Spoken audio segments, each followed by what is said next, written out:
Welcome to a new episode of Flipside Focus, where the focus is on indie comics, only on UCPN.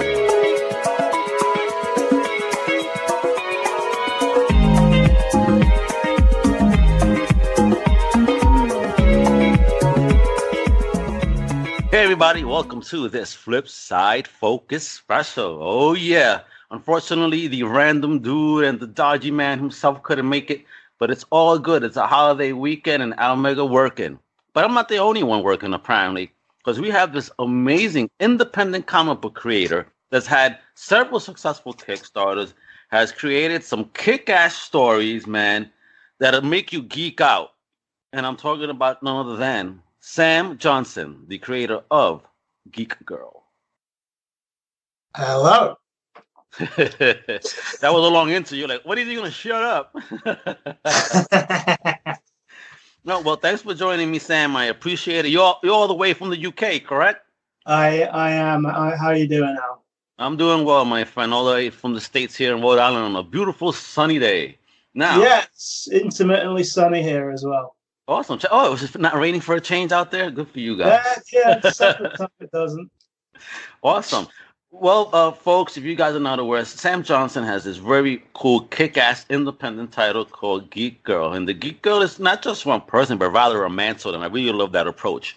But before we get into all of that good stuff, I just want to know a little bit about yourself. So, Sam, you have a master's in creative writing, huh?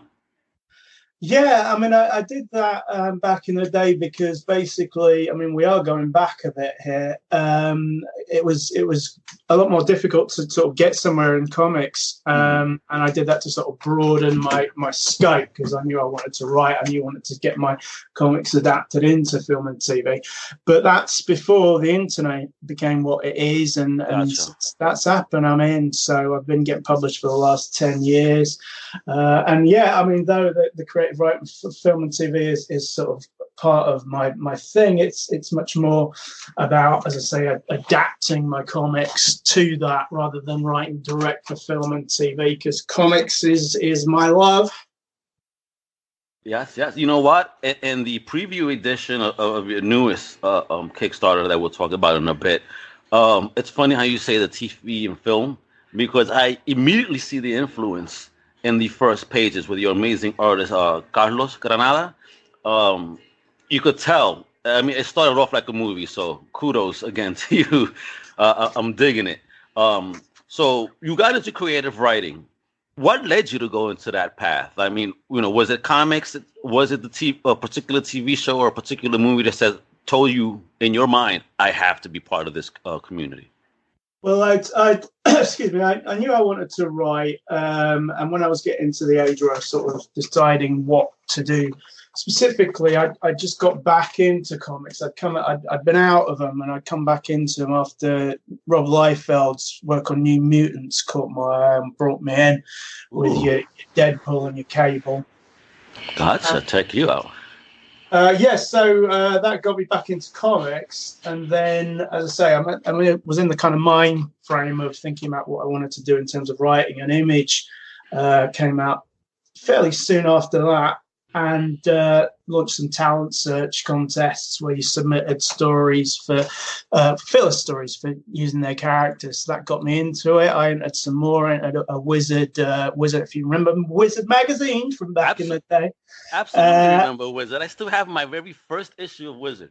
Yeah, it was kind of cool at the time, that. But they ran a talent search for Malibu Comics, so you then got sort of eaten up by Marvel Comics, and I came joint second in that, and it was a similar thing, like submit a filler story using their characters, and then I did another one for another independent company, and I was hooked by this point. It was like, this is what I'm doing. I'm writing comics. Fantastic. So that's when you started reaping. All right. So, you're working for these other companies, you're getting some work, right? Well, at this stage, it was just, these are just talent searches. These aren't gigs. It took a while before we got, as I say, I've been getting published for the last 10 years. That's going back a little further. Even further. Gotcha. All right. So, you got your feet wet then. Yeah. Absolutely. So with that, then when did actually, before even that, you actually hooked up with the Almighties, which is a book that I actually had read and enjoyed a lot. How did you hook up with those folks? Well, the Almighties is a sort of amalgamation of characters created by myself and Canadian writer, artist, letterer, colorist Mike Gagnon, and we did a kind of the first Almighties comic was an Avengers parodying thing. We timed that to come out in but around the time of the release of the first Avengers movie. And it's kind of like it's having fun with the sort of Marvel big events thing. We've done an issue 0, but since where we've kind of like moved it away from being like, so tied to being an Avengers parody and giving the characters their own sort of identities more so. And they're fun characters. Mike's are Mason, who's a kind of his tagline is the guy that the Punisher would have nightmares about. So like an extreme former Black Ops guy, and it works because Mike Gagnon's stuff with Mason had been quite serious, so putting him in the context of this sort of goofy super team was quite fun to play with, and it is because we're working on another one. Nice. That's been in the works a while. That's still in the works, and because my only concern with it is the title of it was Almighty's Afterbirth. And I'm not sure if we'll have lost the link by then, as in terms of people actually making the connection. Yeah. Hopefully I always say about the DC. Yeah, they did the rebirth, and then once they purge everything, that's the afterbirth. So, but yeah, I mean, it's been a while since Rebirth, and you got it straight away. So hopefully, we'll still be able to use that title because I do like that title. Yeah, definitely. I like it. It sounds actually really funny, and I would definitely throw my money at that. Now, before I start getting into the seeds of Geek Girl, I saw something. You're a big Doom Patrol guy, huh? Oh yeah. Oh. I have to ask if you have seen any of the new shows.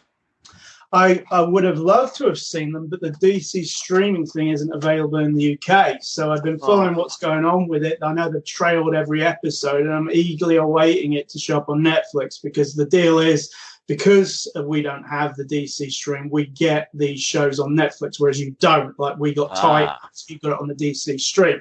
So if it goes the way Titans did about maybe a few weeks after it's finished, which Doom Patrol now has, it'll be showing up. So, but I think that it looks great.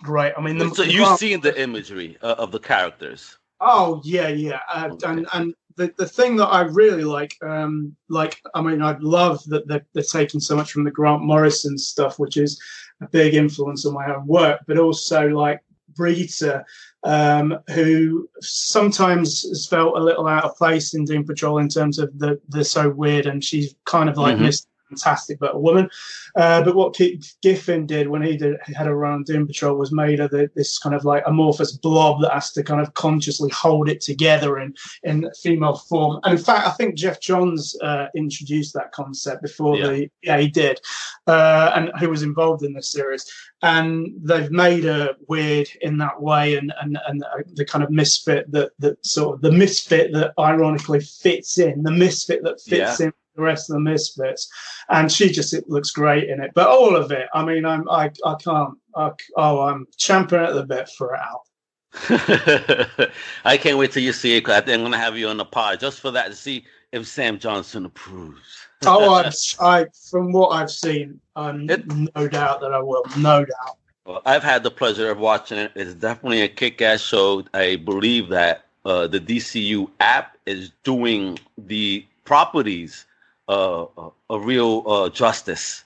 Honestly, Titan was kick-ass. I cannot wait for Swamp Thing. That's my dude. So, I've heard already that many influencers have been giving out a lot of positive vibes over a Swamp Thing, even to the point of saying that it's actually scary. Right. Okay. Cool. Yeah. I mean, like, the impression of Titans when we saw some imagery. I mean, it was Starfire. Is that the right name? Not a big Titans person. Yeah, the look for me still looks a bit ropey, and that, but people kind of balked at that, and like, so it had a bit of a hurdle to overcome. I think people, as then the joys of how the internet works these days, people had decided that they hated it before they'd even seen it, and then it kind of proved actually this is good.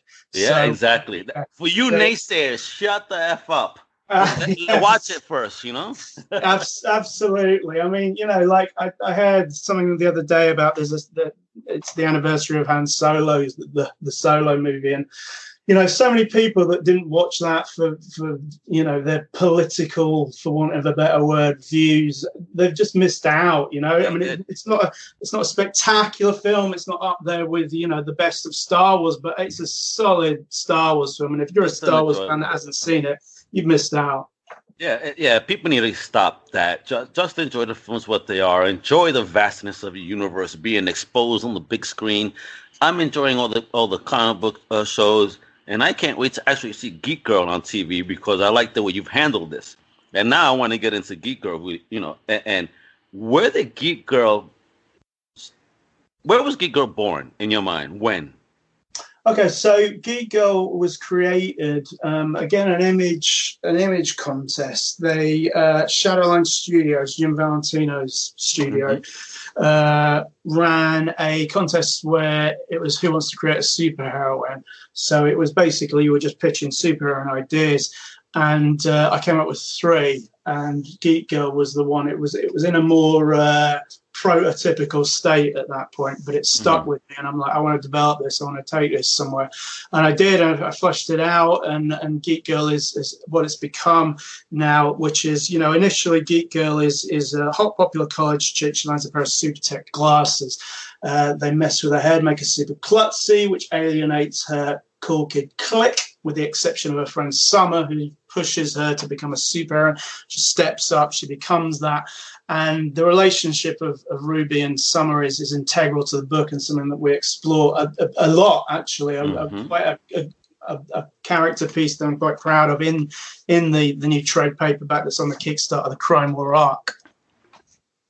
See, yeah. So in the first, did you initially do it as a Kickstarter, or was it something that Marcosia was immediately interested in?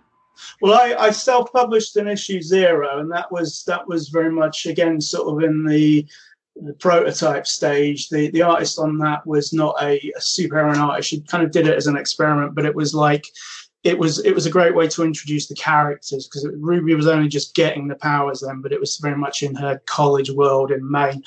So that was cool, and that had 3 printings, so that was self-published. But then when we came to the mini series, we wanted to go sort of more widescreen, and Sally was only ever on board for that. So Carlos came in after a long and strenuous search for the right artist, and Carlos, nails it. The action, the spectacles, the angles, and also just the character he brings to the characters, the expression, the facial expressions, the body language. Carlos is the man. Where did you get Carlos from? Carlos, just advertising for artists in like forums and Facebook and so forth. But it took a long time, because, as I say, he can tick all those boxes, and also, Geek Girl's world is, sort of primarily populated by attractive females. So if he's got to be able to pull that off, otherwise it's not really going to work. Like Geek Girl's relatively skimpy, because she kind of comes from, she's a sexy girl. She likes to dress up when she goes out and so forth. Anyway, so I'm getting distracted thinking about. You're thinking about Geek Girl. Yeah. So no. So Carlos, great. And then what happened was, looking for a letterer, Paul McLaren, the letterer, he was already hooked up with Marcosia, the publisher, doing work for them. So he was our kind of inroad to get Marcosia to have a look at it, and they went straight away. And another great thing was they were committing to another series beyond the first mini before we even knew what was going to happen with that, which was great, because I'm really invested in it. And now that we've had 2 successful Kickstarters, which weren't really to fund it, they were more to get, the first one was to get pre-orders for the first collection more than anything, so that I wasn't just pulling a number out of the air in terms of how many I was ordering myself. But yeah, the second Kickstarter, the aim there was to build up the audience enough that we could justify it going ongoing, which we did. So now we are. So that brings us up to speed with it.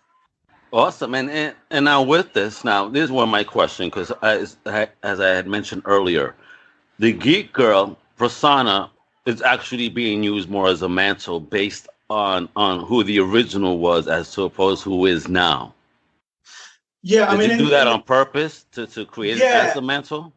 In the Crime War arc, we begin with basically at the end of the first arc, the first collection, however you want to put it, Ruby has stepped up, become this superheroine who's stopped Lightning Storm, the big bad, from trashing their city, but as in taking her down, got electrocuted and wound up in a coma. So as we start the Crime War arc, Summer is stepping in because she kind of feels guilty. She kind of pushed Ruby into it all. She's a fashion designer. She made a costume. She came up with a name jokingly after his klutzy actions.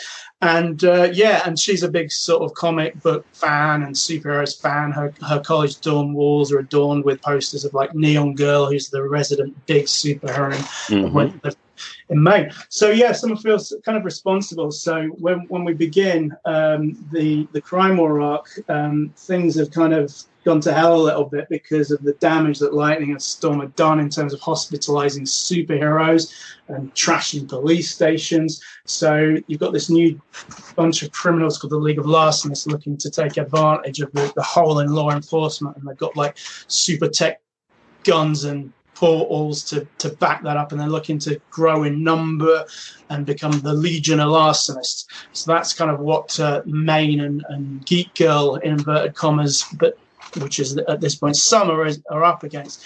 But it's never intended to be a legacy hero situation. Summer is doing it to fill in for her. So just to fill in. Okay. Yeah. Geek Girl, all right. So like when Batman was missing and Nightwing filled in as Bats for a bit. Yeah, it's kind of like that, except that Summer's pretty hopeless at it. So, all right. So, are we ever going to deal with that where Ruby wakes up, and would Summer be willing to give up the mantle so easily? Well, this is a big. I mean, we don't mess about here. Ruby is out of her coma in the second issue of the arc, but in terms of what happens, then I'd be spoiling it if I said much. But the reunion of Ruby and Summer, Summer's thinking one thing, Ruby's thinking another, and like Summer turns up at Ruby's door when she's back home wearing the costume, just to Ruby's surprise. Ruby's perspective is like, what are you doing? I just nearly got killed doing that. And like that, I kind of like earned that as well. And whereas Summer's perspective is I'm just doing it to help out, but they are not seeing each other's sides. And this presents a bit of so the good friends now are going to have this little, kind of issues with one another. Because they were good friends. Yeah, but it does cause quite a conflict or a friction, because the thing is as well is like, Someone's just turned up flown in to Ruby's house in the Geek Girl costume, and like all of Ruby's family are there, and they're like, "What are you doing?" Ruby nearly died wearing that. Just like, what are you doing? Whereas Summer, in all her naivety, only had her best intentions, but it's not met that way, and that causes the beginning of a kind of character arc. Okay, so more questions about Ruby then. So would you say because of a bad battle, she's been very conflicted as to whether or not she wants to continue being a hero?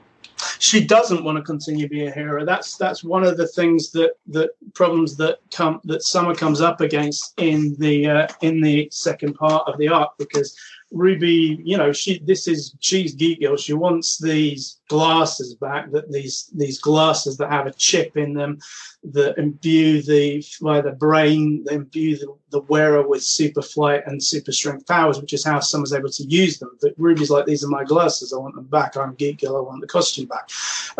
So Summer finds herself in quite a sticky situation when she's left without the glasses when she's still in costume. So I'm already getting way too close to throwing out all kinds of spoilers. So that's it, guys. Yeah, because these guys got to invest in this on the 20th. Yeah, but it's as well. It's like one of the things I like about Geek Girl is I keep it unpredictable. I'm now starting to be more conscious about what I'm saying, because I think any much more about that kind of will blow the crime war up. But going back to what you're saying, does Ruby want to be a superhero? Her thing is, you know, she's a 21-year-old girl who's used to having a fairly privileged college life, getting what she wants, and she's developed, she's grown, she's put her life on the line, but has nearly been killed in the process. So she's not in a rush to get back into that. Yeah, I see that, because in the new Kickstarter that's coming out, you know, for issue 5, you really do stress that there's a new direction for Ruby. Coming up. Yeah. I mean, as I say, it's not a spoiler to say that Ruby comes back in issue 2, but there's a reluctance to be going back to being a superhero.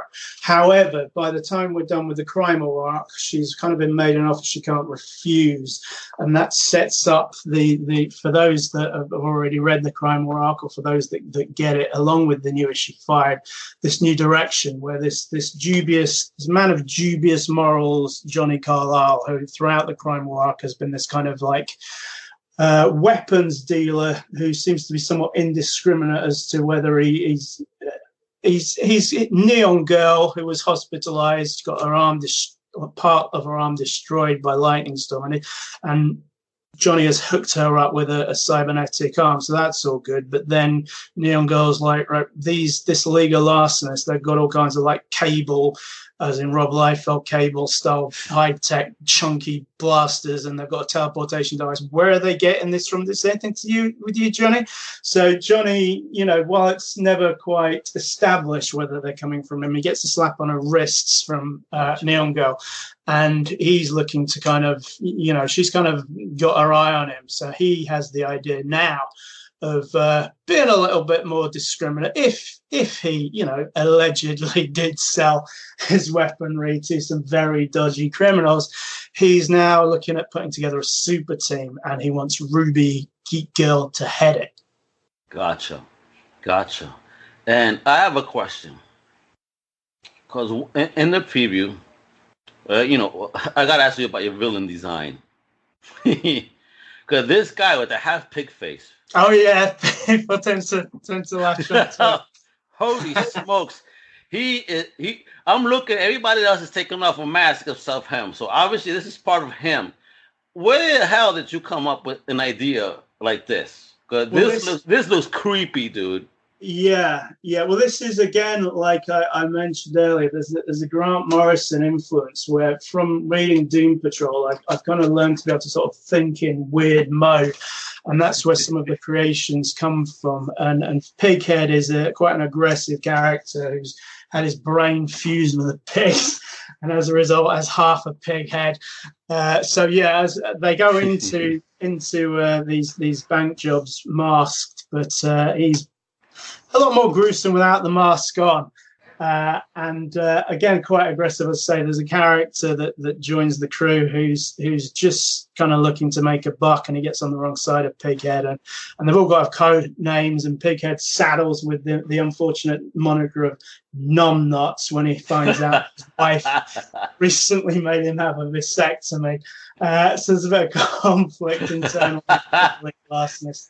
But yeah, so the thinking in weird mode, and there's more of that to come. Like one of my sort of mission statements with the book now it's ongoing is I've had a lot of crazy ideas that have been, influenced from Doom Patrol, Grant Morrison's Out There Run, and I've had a lot of ideas that I've wanted to bring to my comics universe for some time, and now that we're ongoing, that's starting to happen, and it kind of starts with Johnny Carlisle and what he's going to be bringing to the universe.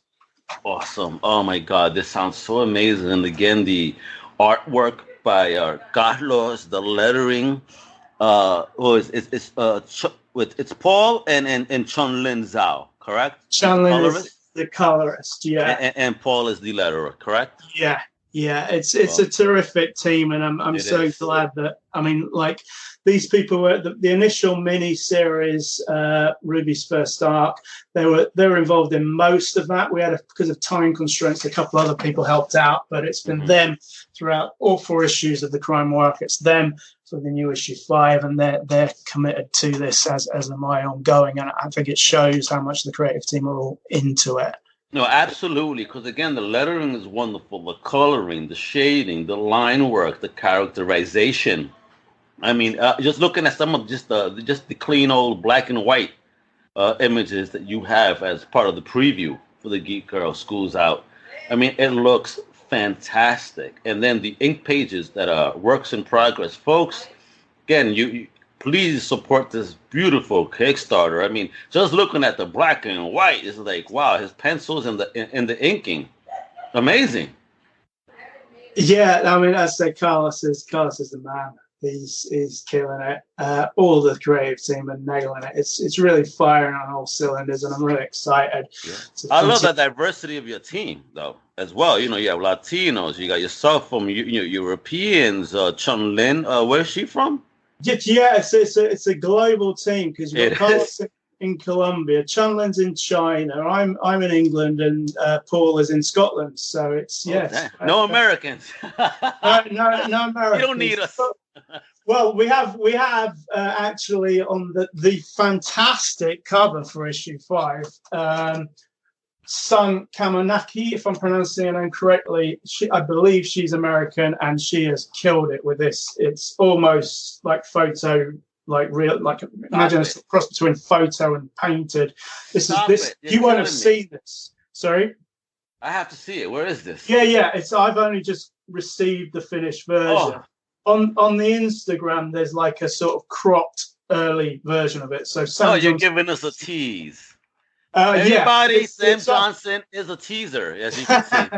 But it's there on Kickstarter, so that Kickstarter is out today. So go to the Kickstarter. Geek-Girl is what you want to be searching, and you'll see it. And this cover is absolutely knockout. I wanted Sun to work on do a variant in the previous Kickstarter, but she was too busy, could be in so much in demand. But she has killed it with this, and it's you just got to see this cover basically. Oh man, I cannot wait. Just going through the Kickstarter for the Crime War, for example, and you have this one looks like a painted cover for the Geek Girl Collected for the Volume 1. The Volume 1's, the painted cut. Yeah, the Volume 1, which is Lightning Strikes, that had Matt Olson did that, who's kind of been involved since back in the day. He did like that. We'd had like an Uncle Sam style Geek Girl Wants You pinup, and he did a great job with that. I gotta ask you. Were you a Hulk Hogan fan? No. I'm asking about the red and yellow. All right, no. Yeah, I see what you're saying, but not a wrestling fan. I'm afraid. So what inspired the colors for Geek Girl with the red and yellow? I think I kind of came up on the fly, because when I was putting it together, there was like a real immediacy. It had to be done, and I was just sort of looking at stuff online, and I saw it. It's not a massively original color scheme. You've got Shazam has that, but No, but you use it really nice, man. And obviously, I think this outfit looks much sexier on her than Shazam. Depending on your persuasions, I would agree. True. But it's also, it's the glasses that give her distinctive look and also a twist on. I always say it's kind of a flip on the typical like nerdy guy becomes super cool superhero, in that she is like sort of super cool and super cool. And super popular, and then because of the effect of the glasses, and at least in the way a clique perceives them, it kind of flips it and makes her kind of uncool in her eyes, but in our eyes and in the eyes of, well, that kind of turns around with Maine, because they kind of distance themselves from her, but by the end of the first arc in the miniseries, she's saved their city, so they want to be part of what's popular, so they may find themselves trying to worm their way back in the crime war arc. You see, of course, bastards. So you say, okay, before we go, I don't want to keep you too much longer. But with the glasses, what inspired that? Was there any technology that you had seen at the time that says, glasses for powers? No, it was just. I can remember being like on the bus, just brainstorming. They had this create a superheroine contest, and I just brainstorming ideas. I don't know quite how that came about, but I'm very happy with it, and it's just like kind of my big thing now, and I'm super invested in, and we love working on it. Well, it shows. The love shows through the writing, through the artwork, through the design, and obviously it seems that your imagination is going to go wild now that it's ongoing, and I cannot wait for that. Thank you. No. Yeah, I can promise some weird and wonderful stuff coming. Yeah, and things get weird in issue 5 right from the start with this guy that you've seen the digital preview comic. If anyone wants to get the digital preview comic, by the way, which is free, it's on Drive-Thru Comics. It's going to be on Comixology. It's not quite on Comixology yet. Yeah, drivethrucomics.com, you can get it. And that previews both the Crime War arc and the new one. And I'd say things get weird straight away. There's this guy who seems to be in some sort of occult stuff, and he's trying to contact someone. He's looking in his bathroom mirror. He's put this sigil on the bathroom mirror, and then he gets shot. So not quite sure what that's a bit of a mystery to unfurl, but there's certainly weirdness set up there, which we're going to be exploring further. I like the T-shirt he's wearing. Are you a particular fan of that group? No, that's his taste. He's a Run DMC man. Yeah, he likes a bit of Run DMC. Awesome. All right. So before we go, I got into the music real quick because of that T-shirt. What do you listen to when you create? When I create, I don't actually, because I like to be sort of fully focused. But having said that, I pull influences from like Amy Mann is one of my favorite artists, and there's like a thing called Nightmare Girl, which is meant sort of a song she's got called Nightmare Girl, which is not meant literally, and I've kind of wanted to do something like that's taking that but going more literal. There's musical influence. The Beautiful South are a big a favorite of mine. I don't think they're very well known in America, but I'm always taking from it, and like the weirdness again. Like I've been really into the now relatively new third series of Twin Peaks. The soundtrack to that's got some great stuff on it. So I pull from places. See, and being that you're trying to do a lot more creepy stuff, are we gonna get a Sam Johnson horror title anytime soon? Well, it's not. Yeah, I mean, it's more sort of weird than going for a specific genre. Like if you think of like Get Out, that's not. It's kind of genre defying. If you had to label it as something, it's horror. But I'm not going for a specific thing. Just some out there stuff. And one of the characters that's going to be introduced is Carver Cheney, Voodoo Junkie Hit Woman. The everyone digs the title. the ex-hooker turned supernatural gun for hire.